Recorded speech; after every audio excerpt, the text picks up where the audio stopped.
listening to the DolphinsTalk.com podcast, the most listened to daily Miami Dolphins podcast on the internet.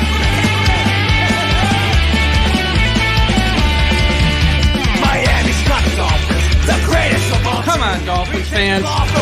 Time to fins up. We're in the air, we're on the ground, we're always in control. And when you say Miami, you're talking Super Bowl. Cause we're the Miami Dolphins, Miami Dolphins, Miami Dolphins number one. Miami Dolphins, Miami Dolphins, Miami Dolphins number one.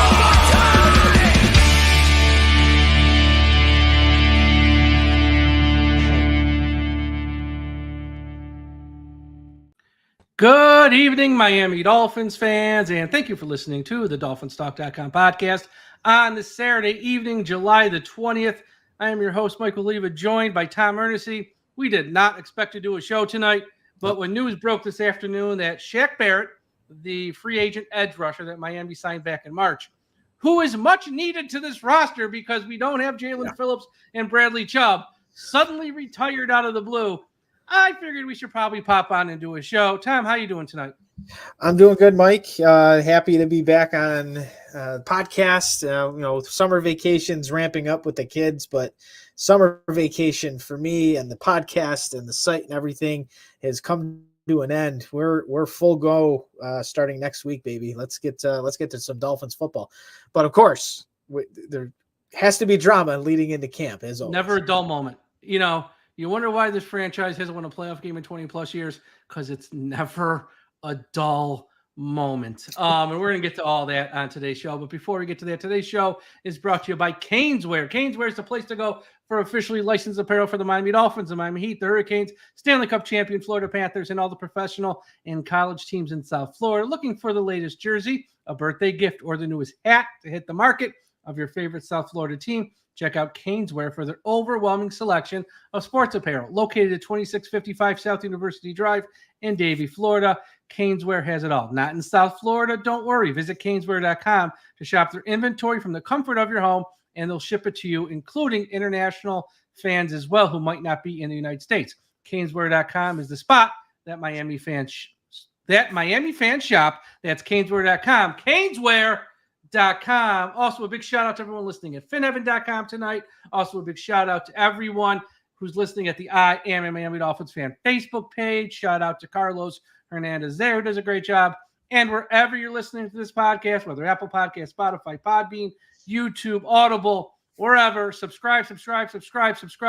Again, starting next week when we got the practices and training camps in full session, we're going to have shows pretty much every day of the week. Maybe not every day, but damn close. Every day of the week, giving you rundowns, breakdowns of what's going on. And also, just a few hours ago, if you're listening to this, we had an interview today with Odell Beckham Jr., our very own Ian Berger. That's right, Big E, Ian Berger, jumped over to the dark side, wore a media credential, and was at the Odell Beckham Youth Pro Camp that he held for a bunch of kids in South Florida. And he got a few minutes. It's a short interview, but he got a few minutes to ask him a handful of questions. So check that out here on the DolphinsTalk.com podcast network, wherever you're listening. Here what Odell Beckham has to say about Mike McDaniel, the Dolphins, the upcoming season, and all of that. Okay, Tom. Shaq Barrett retires. Timing of this is not ideal at all. Kind of wish Shaq Barrett would have made this decision back in March. And Miami could have signed someone else. Well, there was a bunch of guys they could have signed then. And I understand he wants to spend time with his family, and I know he and his family have gone through a lot the past year or so. I get it, but he did the Dolphins no favors here by waiting to literally the eve of training camp to retire. And I said all offseason, Miami got old overnight, especially on defense. They moved on from young ascending players in their 20s, in their prime, like Andrew Van Ginkel, Christian Wilkins, Raekwon Davis, Brandon Jones, Elliott, young ascending players. And I understand you can't keep them all because of finances. I get it. But they replaced them with Jordan Poyer, who's 33, Shaq Barrett, who's going to be 32, and Calais Campbell, who's going to be 38 on September 1st. And when you have old players, Tom, you have to worry about three things. One, will they physically hold up still? Two, will their play fall off? And three, as we learned today, will they retire out of the blue? And when you get old overnight, you can't be shocked when something like this happens, because not that Shaq Barrett at 32 is ancient, but he's at the age where you can just wake up one morning. He's probably look at the weather for next week, and at camp it's going to be 100-something degrees with high humidity, and just went, I don't want to do this anymore. I made my money. And he retired, and now the Dolphins are left in a tough spot. Yeah, I can see why from his perspective, the grind of going into another season after everything he went through and his family went through with the unfortunate situation with one of his kids. Obviously that takes a toll on the psyche, and he played through last year because it got him through the hardships. But I think he's just reached the point now where it's time to walk away, and God bless him. I hope he enjoys his retirement. But that aside, yes, he left the Dolphins in quite a predicament. Just like you said, Mike, the Dolphins had options in March to sign other free agents, and they landed Shaq Barrett, who at the time I thought was a fantastic signing and what he was going to bring to the table, especially while the top two pass rushers in Chubb and Phillips are still mending their injuries and may not be ready for the start of the season. Chubb for sure won't be ready, but obviously fingers crossed Phillips might be able to get going. Where do they go? What do they do? Obviously, it's a camp body that has to be filled. Now, they do have other guys on the roster, like a Cameron Good and a Channing Tyndall. They're sitting there. They don't have Good because he's hurt too, and he ain't ready. So he ain't ready. So you have nobody, Tom. There's nobody there. So, yes, they have to go out and sign somebody. The trade market's pretty much gone. You're not trading for anybody until maybe into sometime in August if you really want to fill that spot with a trade with somebody that might land on the block and maybe an up-and-coming player on another roster may supplant a veteran player who can still go. The options are limited at this point. We'll get into the names, but it's a tough situation, especially at a spot where you're missing your top two guys, and now technically your top three guys because Shaq Barrett's no longer a part of the football team. So more pressure on Chop Robinson, more pressure on Muhammad Kamara. At this point, you can probably put in permanent ink that Muhammad Kamara is going to make the roster unless he falls flat on his face at camp. He's 100% going to get some playing time at the beginning of the season. Yeah, and what was interesting about this past offseason, and again, I understand they couldn't pay Wilkins. I understand some of these guys they didn't want to pay and keep. I get it. Someone like Brandon Jones got paid, I think, way too much money by the Browns. I get it. You let him. I get it. The one that was always confusing to me was the Shaq Barrett versus Andrew Van Ginkel. And again, Andrew Van Ginkel's not Lawrence Taylor. I understand that. He is a rotational edge rusher coming off the bench type of guy. But the difference of what Andrew Van Ginkel got and what Shaq Barrett got, I think it was $1 million, maybe $2 million. It was virtually nothing. And I'm like, you're not. First off, Andrew Van Ginkel has produced for you, and recently when these guys have gone down and played well, and he's younger, and I know he got hurt at the end of last year, like the final gamers. He's almost never hurt. Why not keep him for just like $1 million or $2 million more? It wasn't like earth-shattering money, but they went with Shaq Barrett, who is much older, and clearly his heart wasn't in it. That was always a confusing one to me. And if you gave Chris Grier truth serum tonight, I guarantee you he's got regrets. He's got regrets about that one because, and now look, maybe Anthony Weaver pushed him towards Shaq Barrett. I don't know, but who the hell is Anthony Weaver to making calls? He's essentially a first-time coordinator. I know he was a coordinator in Houston, but it went badly.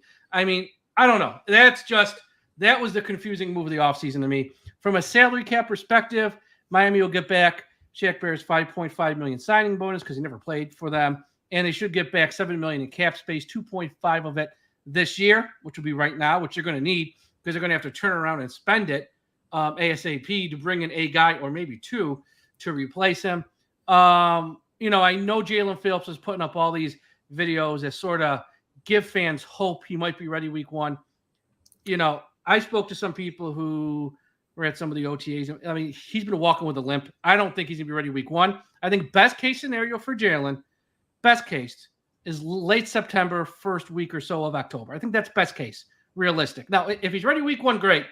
But I think it's probably late September, early October. I think for Chubb, realistic, late October, first part of November. And here's the thing to remember with Chubb.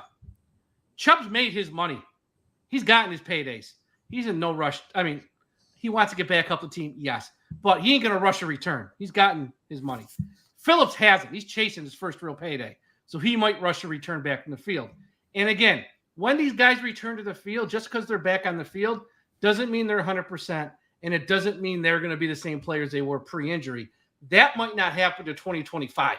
You might not see that to 2025 when they're back to mostly who they were pre-injury. They're trying to get back on the field just to play. They might not be the same guy they were prior to their injury, which were two. I mean, Chubb had an amazing season last year until he went down, and Jaylen Phillips as well was like unblockable some games. So, Tom, right now this leaves the Dolphins. You know, there's names, but let's just talk about the guys who are going to be thrown into the fire here. You got 2 rookies, Chop Robinson, picked in round 1, and Muhammad Kamara, who's a 5th-round pick. They're going to be thrown to the Wolves here early. Yep. I mean, again, they have to add someone. We're going to talk about names here soon. You cannot expect these guys to just go out there and play full games and be seasoned players and not make – I mean, they're rookies. We've seen, you know, Chop Robinson, for all we know, could be, you know, Charles Harris. You know, one ready as a rookie, really wasn't ever ready. We don't know. We hope that's not the case, but, you know, he could. And a 5th-round pick in Kamara, you know, he went round 5 for a reason. So they're going to need to add people because you can't expect them. Rookies are rookies. Now, they have an undrafted guy in Grayson Murphy out of UCLA, who many thought should have been drafted. He has nice size and strength, but the reason he wasn't drafted was short arms, and he doesn't play hard. He's a little bit lazy. That's why he wasn't drafted. So he's in the mix. Some think if he does play hard, that he can overcome the arms being short and be someone who can make this team. And now with no more Shaq Barrett, Grayson Murphy is a golden opportunity to make this team. You can try Channing Tindall at edge.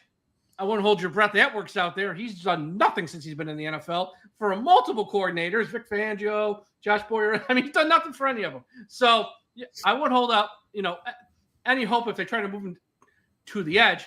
Calais Campbell can play some edge, but he was already filling in for Wilkins and Raekwon on the line. He's going to be 38. He can't play every position. Probably maybe at a snap count. So, yeah, they're hurting right now. And, they're going to have to sign someone. I think they got to sign at least 1 by Tuesday. They might need to sign 2 at this point because to hold up practice, you kind of need some edge rushers, Tom. Yes, you have to, especially in a division where you're going against Josh Allen and on a Thursday night, the quick turnaround right at the beginning of the season. You got to have someone that can rush the passer against a guy like Josh Allen. And obviously the other quarterbacks are going to have to play throughout the season. But, right off the bat, not having your top 2 pass rushers is the worst case scenario this team could face. Still having expectations of potentially getting a division title, maybe winning a playoff game for the first time in forever. They have to find the magic, right? Chop Robinson, like you said, Muhammad Kamara, those type of guys, they're not going to play, 40, 50 snaps. That's not what you want for rookies. You want to kind of ease them into NFL action. You want to give them a role. You want to give them a role and a rotational role. And then we'll expand the role as the season goes on. That's correct. What you want. Yeah. But now those guys are going to have to play at bare minimum probably 60 to 75% of the defensive snaps at the beginning of the season while the other 2 guys are on the mend. They're going to have to get a lot of reps in the practice, the joint practices especially. They're going to get some reps in the preseason games, but you got to be careful, particularly with those guys who now sit at the top of the depth chart, like Chop Robinson. Don't feed him too much in the preseason. Don't get that fluky injury that's going to overwhelm him too much where he has no confidence. Correct. So they have to be careful with really everybody at this point.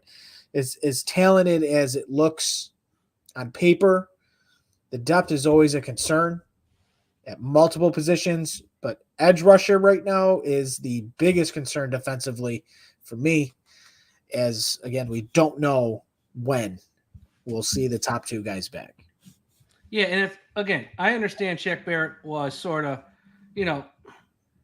early 30s. His best days were behind him, but, he was a guy who was a proven NFL player and had a little bit of a resume to where with him, and then you can sort of, rotate one of the two rookies on the opposite side of him, maybe move, Campbell back for a few plays each game at the edge to sort of patchwork this together until the help comes, which is going to come at some point. It might not be till, October or so, but it's coming at some point. And, Shaq Barrett, even last year, 16 games, 4.5 sacks. 2022, 8 games, 3 sacks. 2021, 10 sacks. 2020, 8 sacks. 2019, 19.5 sacks. He was still pretty productive in recent years. If he could have got you 4.5 sacks like he did last year, sign me up. Sign me up for that. That's all they kind of needed from him. And with him not there, now they got to look elsewhere. I understand Shaq Barrett, it's just here's the deal. Heading into camp now, this upcoming week, the Dolphins got 2 glaring needs. Now, one need, they already have guys. I don't like any of them, but they're going to work itself out. And that's with left guard and right guard. Wynn's already on PUP. I went to if you are penciling him in to start, you're a better man than me out there, listeners. This guy's never healthy. So Wynn, whatever, at left guard, it's going to be Wynn, Liam Eichenberg, or Lester Cotton. That's one of your 3 starters this year. At right guard, it's going to be Robert Jones, Liam Eichenberg, or Jack Driscoll. That's their right and left guard situation. There's nobody out there to sign. Okay, there's nobody out there to sign who's any better than those guys. And, maybe at the end of August when some other teams make cuts, they sign someone, fine. They're not starting week 1. You just don't pick someone off the street and just throw them in there. That would take probably a month to get them up to speed or so. Maybe not a month, but you know what I mean. A few weeks. And even that, you're picking up someone else's leftovers. So that's one issue they have on offense. The issue on defense is they literally have no seasoned edge rushers heading into the first week of training camp. It is the first week of training camp, so I'm not going to say the sky's falling. Don't take it as that. But they don't have anybody. And this news, again, I understand. Look, Shaq Barrett wants to retire, spend time with his family. Great, go for it. But the timing doesn't help Miami from a football perspective. So, again, even if this news came in May or June, okay, you got a month or 2 before we really head into camp. 72 hours or so until everyone's going to show up. So this is where they are. Let's talk about some of the names. Okay. First 3 off the bat, only because they were here for the playoff game last year. So we know Chris Grier has their phone number. Melvin Ingram, who's like a bad penny, who Miami has leaned on the past couple of years, is out there. And you got Bruce Irvin and Justin Houston. Wouldn't be my first calls. But again, we know in situations like this,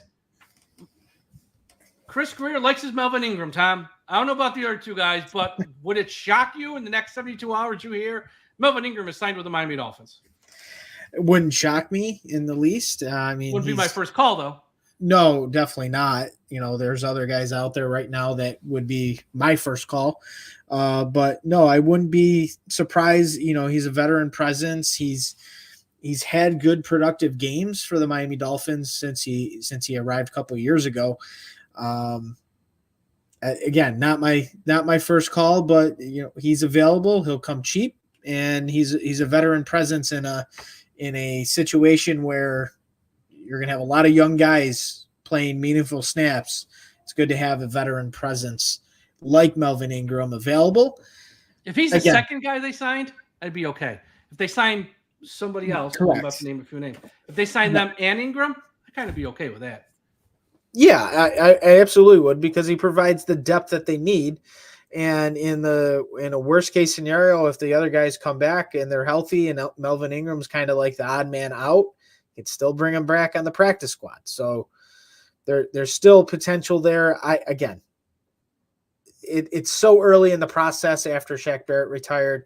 We still don't know exactly who they might be looking at. We have ideas of who they might be looking at. But the news wire will be fast and furious over the next 24, 48 hours. I think they for the signed Dolphins. someone by Sunday night.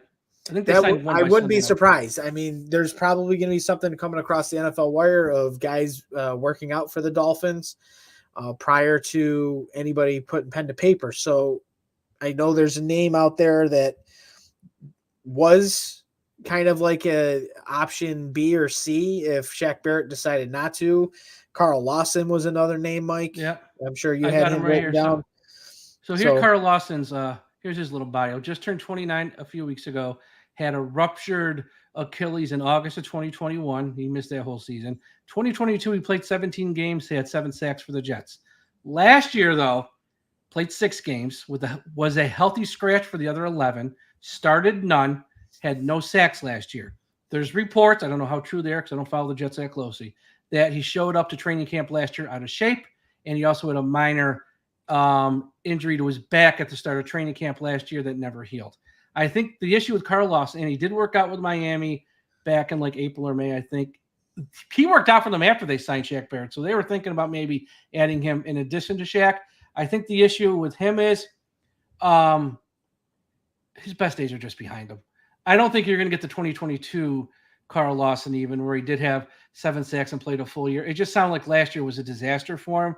And let's be honest, the Jets, again, folks, we don't lie to you. Nobody's rooting for the Jets. Nobody likes the Jets. The Jets are awesome on defense, so I know they have a lot of players.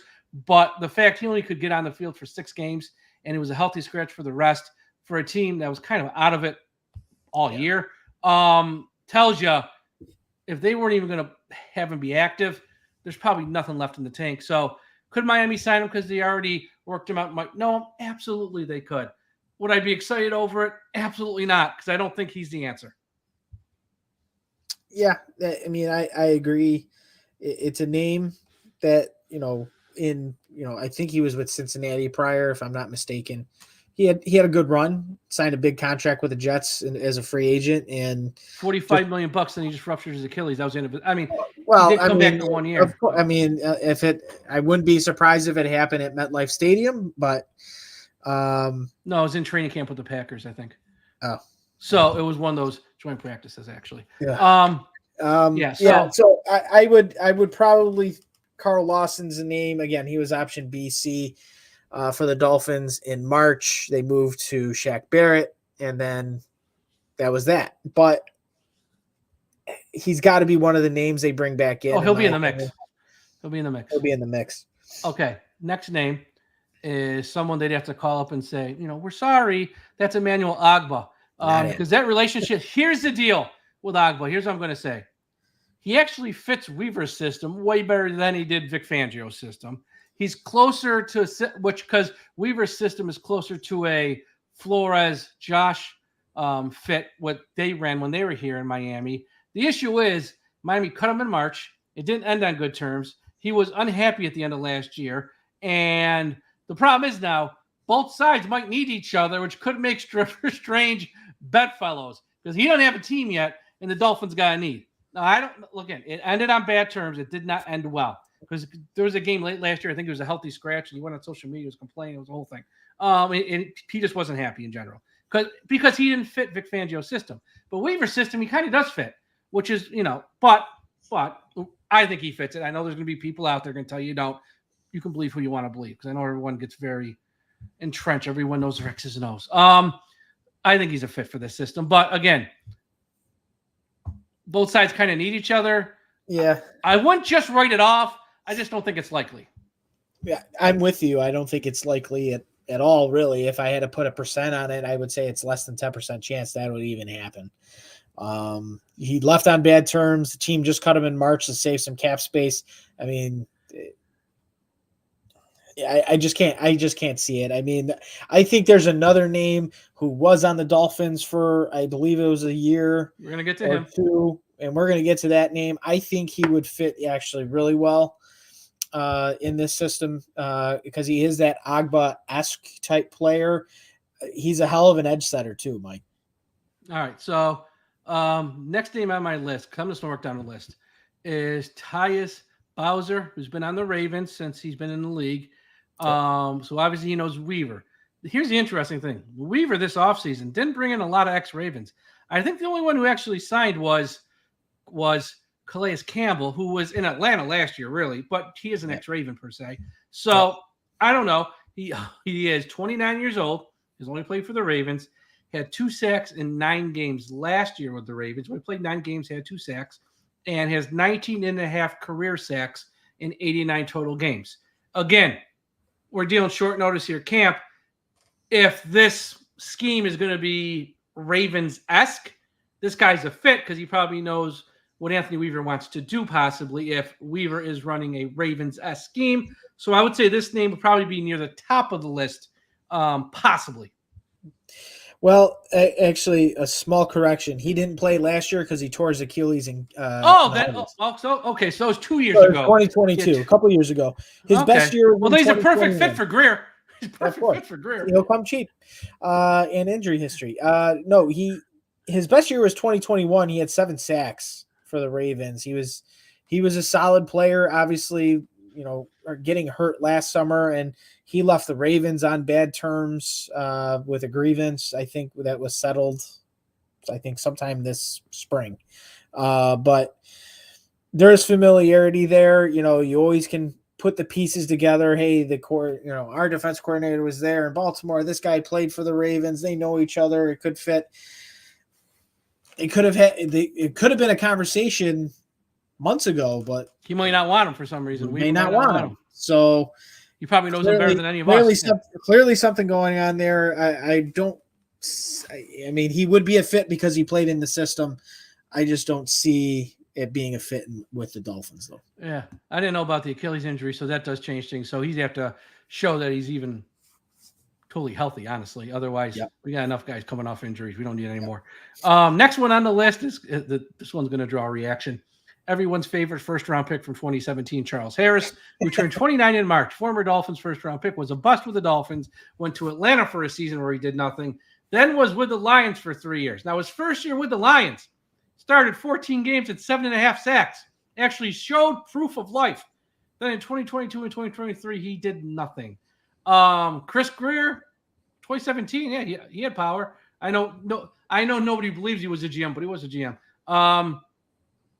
Again, it's slim picking, so I'm not just going to write off and say no, because, again, they got to sign somebody here, and Harris is healthy. He's got a heartbeat, and compared to these guys, he's not coming off any major injuries.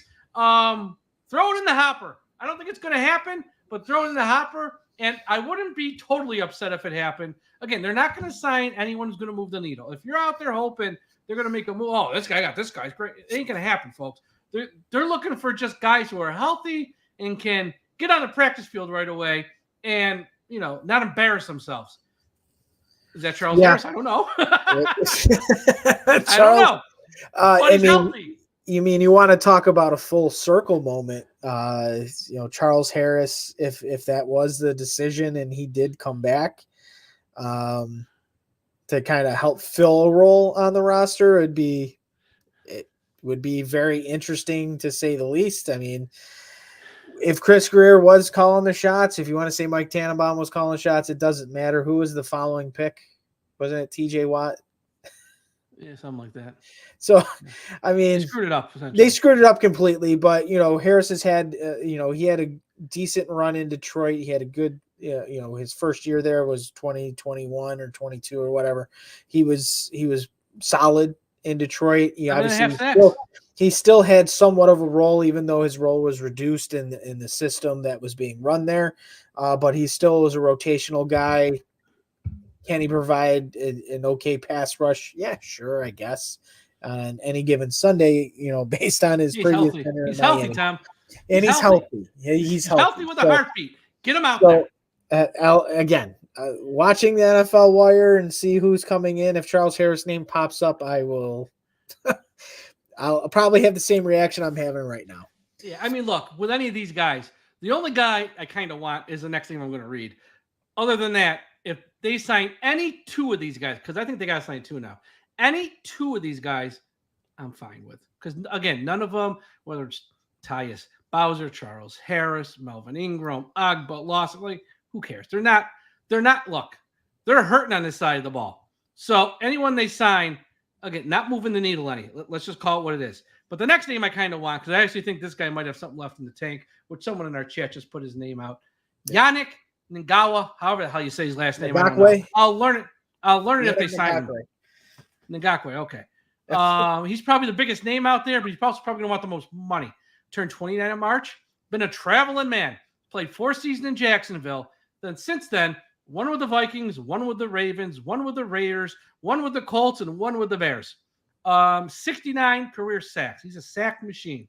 The last 3 years have been productive as well. 10 sacks in 17 games, 9.5 sacks in 15 games. Last year, 4 sacks in 13 games with the Bears. I think he's the best of a bad bunch who's out there.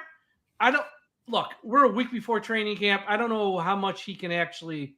It's tough who's got leverage here because Miami's hurt and they need guys. But if you don't have a job and you're still out there, I don't know how much you can say, pay me or else.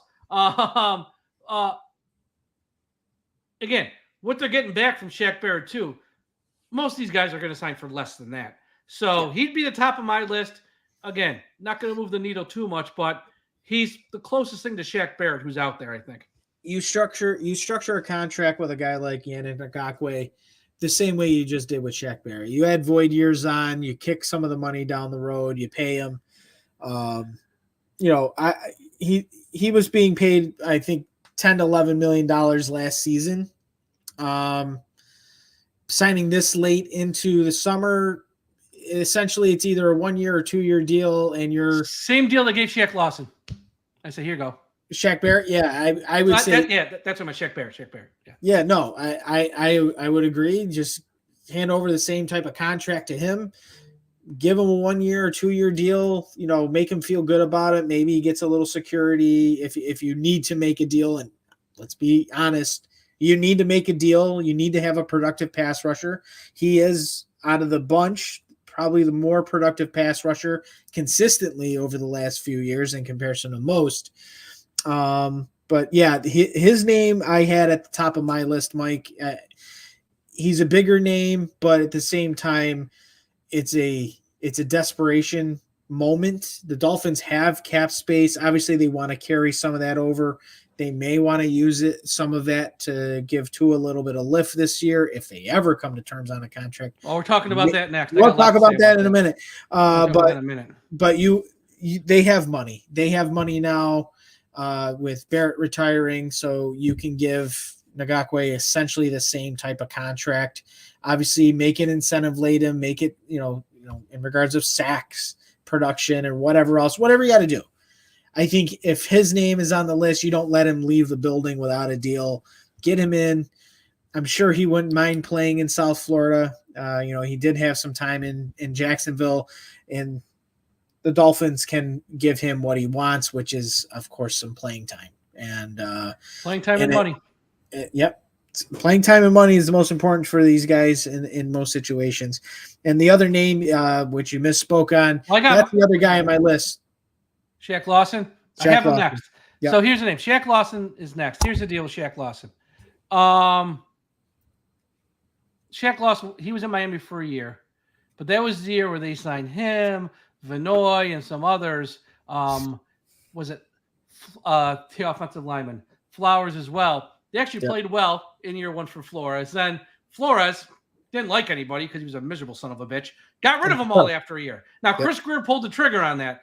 And Shaq Lawson was so pissed off when he got cut by Miami. He went back to the Bills, who left the Bills on bad terms kind of too. And goes, I'm just going back to you because I want to play them twice. So Shaq Lawson's out there. Not much of a pass rusher, but against the run, outstanding. So there is that. He's on the list again. None of these guys are going to move the needle for me. They're all who they are. But yeah, Shaq Lawson, Tom, I would put him out there. Yeah, that's my list was Ngakoue, Shaq Lawson was number 2, and then I had penciled in either Ogbah or Bowser as maybe like that last resort. But again, I can't see Ogbah returning, although I'm sure he would like to have a job and make some money. He's a Rosenhaus guy, right? I think he is. Yeah, so you never know. Drew always pulls the strings. Hey, he pulls the strings. here's the deal. Again, it's a business. You hear teams say it all the time. You hear players say it all the time. And they might not have been on great terms in March, but that was March. We're heading into August. Hey, hey, people go back to their ex-wives all the time, Tom. That's all I'm going to say. People look at Larry King, married his ex-wives a few times. Yep. People go back to their ex-wives all the time. People can forgive and forget. Three other names, but I'm just going to go through two of them quick. Mike Purcell and David Mayo. The last name is Marcus Golden, who's 33, so a little bit older. But again, not like Shaq Barrett was a spring chicken. Played with Arizona, went to the Giants, and went back to Arizona. Last year was with Pittsburgh. Has 51 career sacks. And last year with Pittsburgh, he had 4. And the year before that with Arizona, 2.5. So just sort of in the mix with the rest of these guys with what you're getting at this point. But yeah, Yannick would be top of my list. And I think at this point they got to sign 2. Because the guys they're signing weren't there for the OTAs, weren't there for the mini camps, are going to be learning a new playbook literally once camp starts. And none of these guys, they're out there for a reason, folks. They're not that productive right now. Some of them, are just turning 30, which we know in the NFL is that age where you kind of start falling off a cliff. Some of these guys are coming off injuries like a Lawson, like Tyus Bowser. So I'd probably sign 2 for me, just to be careful, because I don't think it's going to cost a lot. I mean, if they go out there and sign Melvin Ingram, he ain't going to cost a lot of money. If they go out there, outside of Yannick, I don't think any of these guys are going to cost a lot of money. So I'd probably sign 2 of them and hope for the best, and then pray for the other guys to get. If you don't believe in God, pray that Jaylen Phillips is back, maybe mid-September, and pray that Chubb is back maybe mid-October, and pray that Chop Robinson is not a bust like Charles Harris was, and pray that Mohamed Kamara is a great 5th-round pick like Brian Cox was back in the day. Pray for all those things, because other than that, this defense is going to have issues getting after the quarterback. And we know with the loss of Raekwon and Wilkins, it was probably going to have issues stopping the run. So Anthony Weaver better get very creative with some blitzes, better be very creative with his pass rush. Otherwise, this might be a rough start to the 2024 season. Not that I'm a hater, I'm just stating they don't have the horses going into week 1. And that's unfortunate, because I think there's a lot of high hopes around this team. There's a lot of high expectations around this team. But we have to just be honest with what we see talent-wise. This team has a lot of talent. It's going to win games. It's not going to be a bad season if they only win 3 or 4 games. But there's a chance they're going to be winning a lot of games 35-31. There's a chance they're going to be winning a lot of games 42-35, because they just can't stop anybody. So being able to score this year is going to be paramount. And also, if I'm the head coach, Mike McDaniel, who calls the plays, he has to look at this from a holistic point of view. Maybe we need to run the ball a little more, control the clock, and not have our defense on the field as much. I know I can throw it, 35 times a game and put up all these points, which is great because you want to score points. But there might be times where, got to be methodical. Before halftime, let's not leave the opponent 2 minutes. Let's try to run the ball more, work the clock, and not give them stuff like that, where keep your defense on the sideline, let your offense stay in the field, and have a slow, meticulous drive down the field where you still score at the end of it, but you don't have to score in like 3 plays. Maybe you score in like 8. You know what I mean? So He's a head coach. That's on him. Yeah, I agree with you, and hopefully we see it. You don't trade up, and you don't give up a 2025 3rd-round draft pick to move into the 4th round of this year and draft a running back if you're not intending to use him. So I think that we are going to see maybe a little bit more. I mean, it's not that the Dolphins weren't balanced last year. Not balanced at the right time. Not balanced Correct. at the right time. Not balanced at the right time. But you have horses in that backfield, and they can get chunks. And that was the big thing with the Dolphins. They score fast. Last year, especially, they were scoring in minute to 3 minutes on a lot of these touchdown drives because they were just that effective. But if you take a more methodical approach, run the football, add in the play action passes and whatever else you're going to do, 5-6 minute drives that go 8 to 10 plays, that wears on the opposing defense and keeps the offense off the field, which keeps your defense fresh and allows for more opportunity. And the other team has to press, because the Dolphins, scored 30 points a game last year. Other teams have to score with them. So if Mike McDaniel can be more methodical and call the plays, he does a phenomenal job. I'm not saying he's not, but if he can stick to it, if the run is working, stick to the run. 3rd and 1, maybe run the ball. Don't throw Run a the sideways ball. pass. Run the ball. So there's a lot that's going to happen. There is some effect, obviously, what happens on the defensive side of the ball, or the offensive side of the ball, can affect the defense. And having the defense not on the field 32 minutes a game is helpful and beneficial, because it's going to allow the Dolphins to win more football games. Yeah. He's the head coach of the whole team. He's just not the offensive coordinator. And I think this year, the next evolution from Mike McDaniel is to be more involved with the defense, to be more involved with the overall game flow, and not just be too enamored with the offense and his offense. Because even what I saw from Hard Knocks last year, which, again, they have final cut approval, final edit approval. What you saw from some of those games are he is so enamored with his offense and what he's going to do on the next drive. Head coaches, we saw it with Adam Gase. I'm not saying he's Adam Gase. I'm not saying that. But they get so when they're calling plays, some of them, not all of them. Sean Payton, he's got a healthy balance. He can call plays and still manage a game, manage a team. And some guys can. But with Mike McDaniel, what I saw was a guy who's just enamored with offense, what we're going to do next. Again, when Chubb got injured, he even said the game was moving so fast, I didn't know he was even on the field. Like, you're the head coach. You can't let that happen.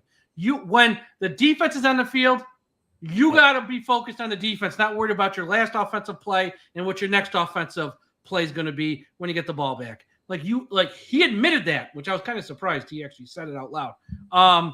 He's got to be more of a game manager, head coach, and not just be an offensive coordinator and say, I just hand over the defense to Josh Poyer, hand over the defense to Vic Fangio, hand over the defense to Anthony Weaver. How's that worked out for you so far? You're on your 3rd defensive coordinator. Okay, last topic. We got to talk Tua. Now, I try to not talk Tua on these shows as much as possible because the topic bores me. It's like talking politics. You either, love the guy, and no matter what happens, you'll say his farts smell like roses. Oh, he's the greatest thing since sliced bread. Tua. Let me drink your bathwater. Oh my God, I love Tua. And the ones that hate him, no matter what he does, you're just going to hate him. It is totally turned into politics when it comes to Tua.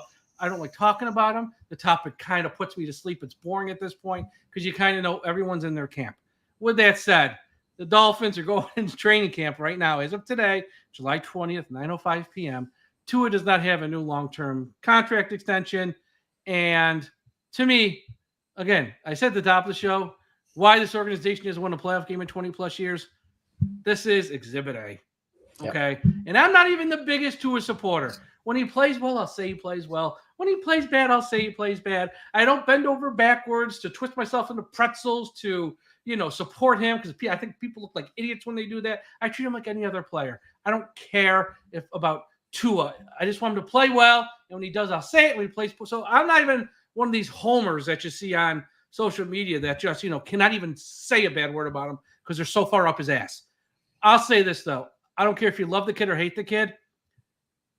How the Dolphins are the only team not to be able to figure out an extension for their quarterback, which they picked and they have praised for years, baffles me. Mike McDaniel has praised this kid since day one he got here. Called him up on the plane. Check your pulse. Get excited. Chris Grier picked Tua over Flores, essentially, when he fired Flores.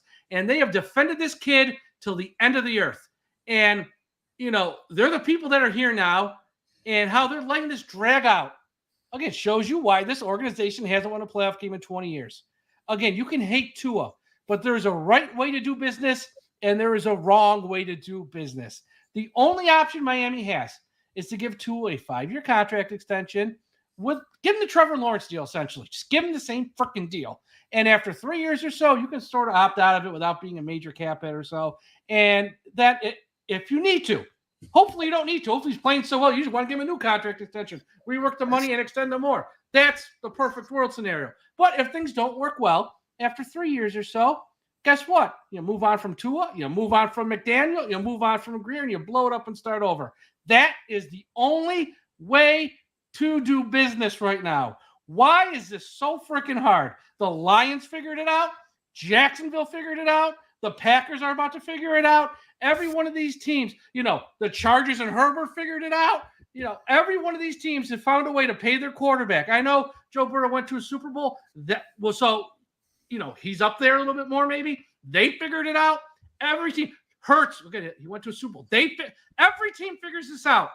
Miami can't figure it out. And they've dragged their feet so long, the price keeps going up. And again, I'm not even the biggest Tua supporter, but right is right. And Tua and his agents are in the right here. Okay? This notion of we're going to let him play out his fifth-year option, then we'll use the franchise tag on. Miami's 2025 cap right now isn't great. To put 40-something plus million on the cap, a hard number that you can't restructure or reduce, would be malpractice for Chris Grier of the highest order. And if they let Jordan Love sign in the next week or two with the Packers, then Grier's a total idiot in my book. I mean, anything I've said nice about him in the past year or so, which I have sort of softened my stance on him, I mean, he just goes right down to moron level at that point. Again, not the biggest Tua fan out there. He's fine. I like him. We've gone this far down the road with him. Let's go at least another 3 or 4 years, give him the 5-year deal, and hope for the best. Because we're not moving on from Grier. We're not moving on from McDaniel. You might as well throw Tua in the mix and say, you three are the guys, and figure it out in the next 3 to 5 years. Win me something or show me some signs of life that we might win something. Am I an idiot for thinking this way, Tom? No, because I'm going to piggyback off of you. And the thing that's baffling to me is, they put the kid through the ringer in 2020. All the talk of Tom Brady. Then in 21, the Deshaun Watson situation, which is asinine. Then the Tom Brady thing came up again. He goes in, he works. He is a great teammate per really everybody. He does great job in the community. He is the face of the franchise. Okay? As much as people don't want to admit it, Tua is the face of the franchise. He's done what he's asked. He puts his body on the line. He played 17 games last year, led the NFL in passing, led the NFL in passer rating the year before, had high QBR. He's top 10 in QBR, top 12 in QBR the last 2 seasons. He is the best deep ball thrower per statistics in the NFL last season. Pay him. Get it over with and pay him. For those in the chat saying, let him play the 5th year. If you didn't hear what Mike told you, I'm going to tell you again. It is malpractice on the salary cap if you don't give him an extension, because the team going into next year, what if Tua plays better than last year, wins the division, and wins a playoff game? What's his number going to? How's that 5th-year option looking? It's not looking good going into another season where he doesn't have a contract. And you have to pay him at that point because he continues to elevate the team and getting the team to the levels that they need to get to. The contracts aren't hard. Justin Herbert signed a 5-year contract. Jalen Hurts signed a 5-year contract. Joe Burrow signed a 5-year contract. Jared Goff signed a 3-year extension, which makes it a 5-year deal. And Trevor Lawrence, who, for God knows what reason, they just decided to pay him, and he hasn't proven. We got 2 idiot owners. That's why he hasn't proven a damn thing. I know the owners are looking at wrestling dirt sheets versus looking at the sheets on the NFL field. You can't tell me that Tua Tagovailoa hasn't played like a top 10 quarterback the last 2 seasons. This is what it is. And he even said it himself. And so has the national media. The market is the market. You're not going to get Tua for an under market deal. Tua is not going to take a team-friendly contract. He wants his money. And if he doesn't get his money, you're going to have a disgruntled quarterback who's going to very much probably play his ass off as he normally does. And if he goes out and, like I said, wins a division, wins a playoff game, has better numbers than last year, he is going to cost more than $60+ million a season. Why don't you want to sign him for $52 to $55 million per season? Why don't you want to give him $125 to $170 million of guaranteed money? Because if you don't do it now, who is running Mike McDaniel's system next year? Does anyone have the answer for that? Oh, I have the answer, but people aren't going to like it. And let me just put it this way. If people want to say the name Dak Prescott, how much do you think Dak Prescott's going to get paid? They're going to trade. You're going to trade, which means you got to part with something of value, and then pay this guy $40 million for Kirk Cousins. That's what they're going to do. Because Atlanta won't need him.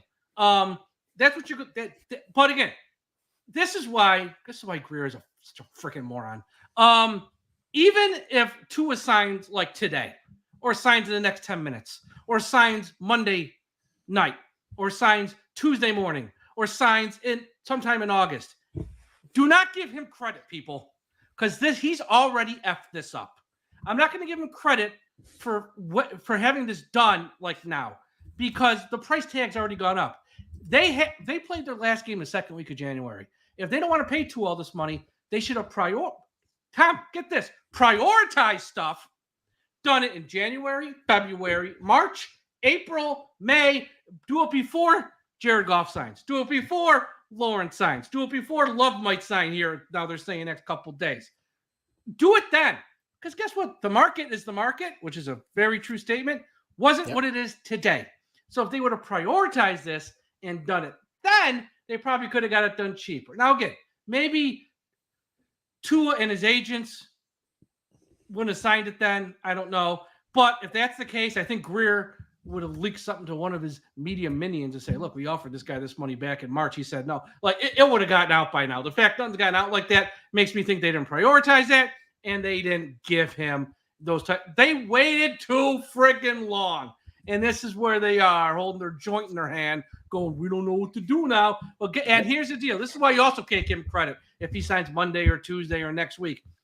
Because they waited so long and the price tag has gone up so much. In a year or two, when Holland's gone after this year maybe, when Jaylen Phillips, maybe they can't afford to keep him, look, don't give Grier credit for this signing now. Because when those two guys or one of those two guys are gone, you're going to look back to July in this offseason of 2024 to be like, man, maybe if they moved sooner on Tua, got done a few months early, could have saved $10-20 million bucks, and maybe there would have been money to keep one or both of those guys. So this is where we are. Again, I'm not the biggest Tua fan. I think he's good, and there's nothing wrong with being good. I'll take good. We haven't had good since Marino. He's good. I'm not going to say he's great. Yeah, he's not top 10 in my book. He's a good quarterback who, when he's surrounded with weapons like we have, can win you games. And if we can stay healthy and maybe improve the offensive line, which we don't do for this poor son of a bitch, you can probably win you some playoff games too, I think. But that's another story. And I wouldn't be so quick to move on from, because here's the deal, Tom. Everything Mike McDaniel said about this kid since he got here, everything Chris Grier said about this kid in the past couple of years, everything, all the praise they've heaped on him, praise, prop him up, praise, all this. If they don't pay him and show him the love, it tells me those two guys are lying sons of bitches because they didn't mean a word they said. That's what it tells me. All right. So I love Cap. He's one of our top viewers. I love you, Cap, but I got to argue with you right now a little bit. Burrow got paid last year. He got hurt. Bengals missed the playoffs. Justin Herbert. His stats don't. Here's the thing with Herbert. His stats don't lie. Okay. Hear me out. Statistically, yes, Herbert has been he looks good. He shells up in big moments too. 27-0 against Jacksonville. And it's not his fault. Well, the offense couldn't score any points. So yes, part of it is his fault. He gave him a 20-point lead and they couldn't hold it for a half. If the Dolphins ever blew a 20-point lead, you think anyone would blame Tua? They would go crazy on Vic Fangio or Josh Poyer or Anthony Miller. I mean, Here's the deal with Herbert. Herbert's not the Antichrist Dolphins fans make him out to be. No, he's not. He's not. What is Tua done late in the year in these big games? Fucking nothing. Sorry for swearing. So I'm not going to bash Herbert. It's the same. We actually had a 20-point lead in the playoff game when Tua hasn't. Joe Burrow and Jalen Hurts are the only two. Well, Jordan Love last year for 12 games, great. But Jalen Hurts and Joe Burrow out of that 2020 draft class is the only quarterbacks that have proven anything. I mean, Joe Burrow got to a Super Bowl, which is why he got paid what he got paid.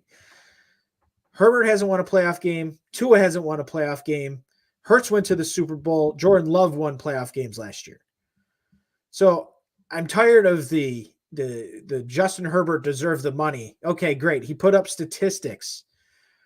Tua's put up statistics too, and arguably he's had better the last 2 seasons in less games than Justin Herbert. So if you are comparing the quarterbacks from the 2020 draft class and the guys that most recently signed new deals, Tua is in line to get paid. Tua has a winning record. His team has a winning record when he's the quarterback of the team. The Chargers don't. Yeah. You can put as much blame on this person or that person. At the end of the day, it's wins and losses. You can just say Tua should be paid like the rest of the quarterbacks in his class without bashing Herbert. And that's what it is. Fans of the Dolphins, for some reason, I'm just talking about in general. Fans of the Dolphins just feel the need to bash Herbert. Miami could have had him. They took Tua instead. Okay, fine. It's like, what? It's like, and this is a society issue where I just can't be happy for my guy. I got to fuck the next guy. You stink. My guy just can't be good. And here's the thing. Herbert is a good quarterback. I'm not saying he's not. Tua is also a good quarterback. So you can't say that Herbert's all world because he's got a rocket arm and throws it down the field. Tua doesn't have a rocket arm, but he throws the ball better down the field than Justin Herbert does statistically. Look it up, people. It's true. Well, again, and this is why it's a Chris Grier issue. It is a Chris Grier issue. And I'm 100% in agreement. The problem is right now the general manager that he did not have the foresight to get something done. He also didn't have the foresight to sign Christian Wilkins when Christian Wilkins was an ascending player. They could have signed him to a new contract after his 3rd season. They didn't even bother. They just pick up the 5th-year option, and Wilkins says, all right, I'm just going to play it out. We'll see what happens. You're not going to pay me my money. I'm going to play it out. And guess what? He had career season last year. He got the bag.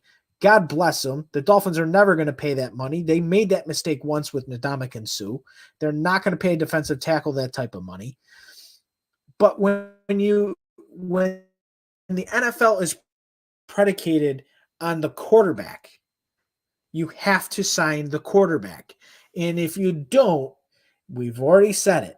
The Dolphins are already in a position, salary cap wise. Yes, you can roll the money over, but there's still $9 million in the hole before going into next year and before the rollover. So you only have $3 million in cap space. And if you tag the quarterback, it's going to cost you $43 million of hard cap.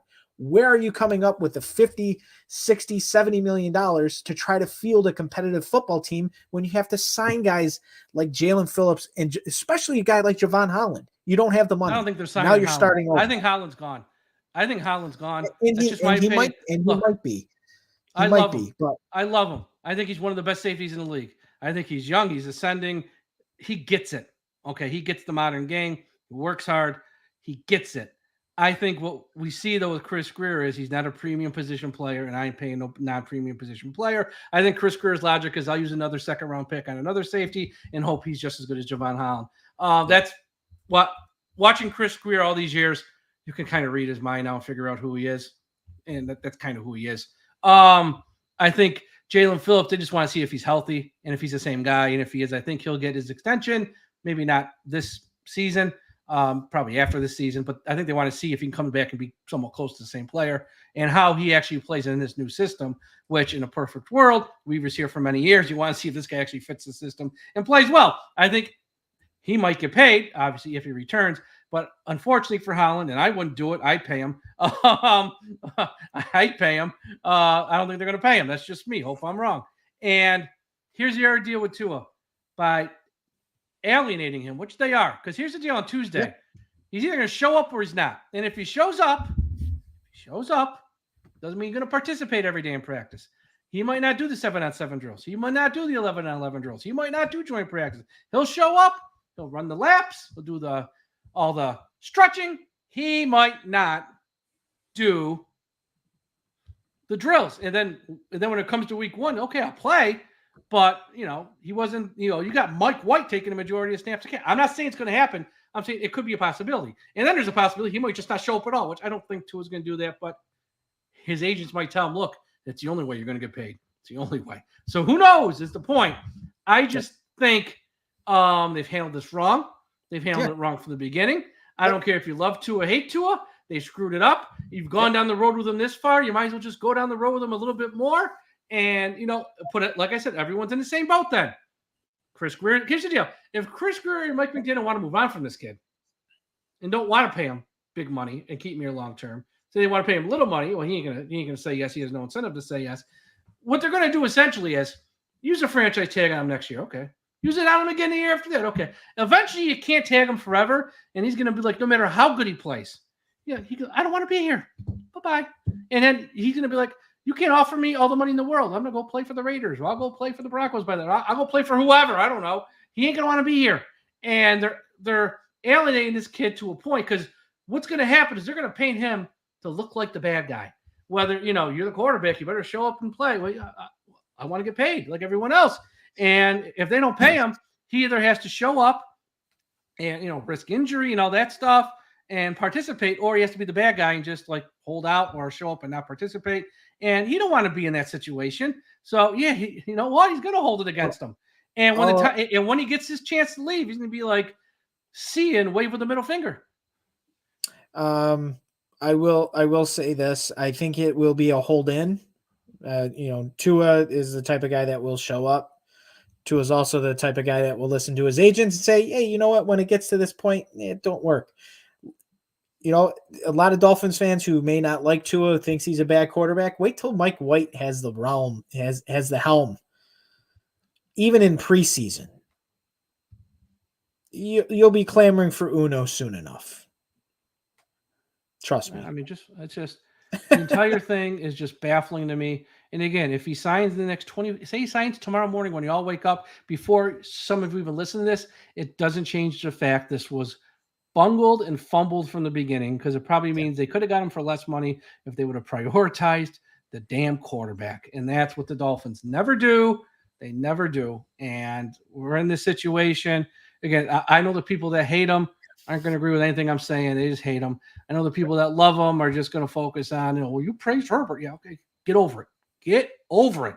It has nothing to do with We can Herbert. still be objective. We can still be objective. I mean, it's like when I say this year, the Jets aren't going to totally suck this year. They're pretty good. Why are you praising the Jets? Because it's true, folks. I'm sorry. They got a good team and an easy schedule. They're gonna win games this year. They're good. I'm not rooting for them. I'm not wearing green. I'm not going JETS. If you want to be lied to, there's podcasts out there who will lie to you. And it'll tell you everything's always good. It's always sunshine and rainbows. Mind you, we haven't won a playoff game in 20-something years, and we never win the AFC East. But it's always good. Everything's great. I'm not lying to you. I'm going to tell you right now, Dolphins don't have a right guard or left guard that you trust, and they got no edge rushers that are healthy going in the first week of camp. It's going to be a little bit of an uphill battle, especially the first 4 to 6 weeks of the year. That's just being honest. I'm not saying the season's over. I'm not saying they're not going to make the playoffs. I'm not saying they're going to suck. I'm just saying that, you got to face reality here. And you're depending on a first-round pick and a fifth-round pick as your primary edge rushers going into the season. That's not ideal. No. And if that bothers you, probably not the show for you. But for those of you who don't want to be lied to, we probably are the show for you. I will say the sky's that. not falling either. Nobody's saying the sky's falling. So people always say, you're saying the sky's falling. I'm not saying the sky's falling. I'm just telling you, look, we're strong at wide receiver, strong at tight end, strong at quarterback, strong at running back, strong in the secondary, strong at linebacker. We're strong in a lot of places, but there's a couple places we're not strong. Nobody's saying the sky is falling. It's just giving you honest football analysis. Yeah, I'm with you. And the last thing here again, Cap, I'm putting you up. 7 years without knowing $170 million. How many years did the Dolphins give Ryan Tannehill, Mike? Too many. It was like 7 or Tua 8. is light years better than Ryan Tannehill. Tua, in my opinion, has been probably the best quarterback since Dan Marino has left. But here's the thing: people got to understand the contract. You know, you got to look. You got to look when at you the give a long-term deal, you can manipulate money, move it around. So if he's playing well, you can keep pushing off the big money down the road, and so you always have working capital in the current year. If he's playing bad, you just sort of bite the bullet, and after like year 3, you can probably move on, and the cap hit's not like totally unreasonable at that point. There's only a 5-year deal. Like, there's ways to do this. Again, the Trevor Lawrence deal. If people actually look at the Trevor Lawrence deal, like, you can say Jacksonville overpaid and they paid too soon. Okay, maybe. If you get into the fine print of the detail, it's not like a terrible deal. It's like a pretty good deal for this modern age of what quarterbacks are getting paid. It's actually not that bad. So just literally give him the Trevor Lawrence deal. It's not that bad. Copy and paste. The best contract that I've looked at before we end the show, the best contract I looked at that was most recently done was Jalen Hurts' contract. The cap hits are nothing. Void years were added on. They spread the money out over like 7 or 8 years on that contract. That contract is beautiful to look at, in my opinion. If you want to have good cap numbers, you want to spread the money out long term, and it's not going to be detrimental to the team. Copy and paste. That's all I got to say. Yeah. So that's what we'll see. So here's the deal. We're gonna have shows. I mean, if they sign someone by Sunday, which again wouldn't shock me at this point, I'll probably do a super quick show. Not going to dive into because again, anyone they sign not going to move the needle too much. No. I'm guessing they'll probably sign someone by Sunday night or by Monday. And then Tuesday, I don't know if they're going to really be on the practice field Tuesday when they get to camp. Probably a lot of media stuff. No. Probably, orientation. but probably by Wednesday, whenever they first get on the field for practice, we're going to have shows each night. Now, I might not do every show, but most of the shows when they're on the field for practice, we'll give you a rundown. And I'm going to prepare people now because I get the same freaking feedback every year. How come some of your comments are so negative? Folks, I'm not there every day. So what I do is I take notes from everyone. Take some notes from Wingfield, take some notes from Omar, take some notes from this one. And I will say this group of notes came from Omar Kelly. And he's saying this. This group of notes came from Travis Wingfield. He said this. Reasonable, smart people can view things differently. So I read the notes, and I'm not there. So I read the notes as written by them, and I share the news because they're there. And so some people like to focus only on the negative. Some people like to focus on the positive. That's a you problem, not a me problem. So I will share the news and don't say, how come you read negative stuff? Because I'm not there. And folks, there's negative plays in practice. I hate to break it to you. It's not all sunshine and rainbows. So that's what we'll do for most of the practices. And I know Marissa and Jason have a new Tuesday show. It's going to start in August. Tom and myself will probably be here. Probably Sunday nights, probably most weeks. I'm not saying every week. We'll probably be here most Sunday nights. You got myself and Ian every Wednesday, probably starting up now once they get on the practice field. Josh and Aaron are going to be around. So we're going to be back working here with the shows pretty much every day, which is why subscribe wherever you listen. If you're watching right now on YouTube, we still got a bunch of people watching. Hit that like button. Help us out wherever you're watching. But if you're listening on Apple Podcasts, Spotify, Podbean, Podchaser, Audible, subscribe so you don't miss a future episode. As always, thank you for listening to our podcast. I know there's a ton of podcast options out there these days. I know, whether it's other Miami Dolphins podcasts, whether it's true crime, NBA, Major League Baseball, music, politics, all that stuff. We appreciate you taking a few minutes out of your day to listen to us at the DolphinsTalk.com podcast network. Again, interview with Odell Beckham Jr. and Big E, Ian Berger. It's only about like a 6-minute show. Real quick, be sure to check that out on the DolphinsTalk.com podcast network. Hear from Odell Beckham. Yep. Some of his thoughts here heading into training camp. And so that's it. Shaq Barrett retires. We'll see who the Dolphins sign to sort of fill that void here in the next day or so. Hope for the best there. And training camp is here. Football season's here. And let's just hope we get through camp with no injuries and no more sudden retirements, Tom.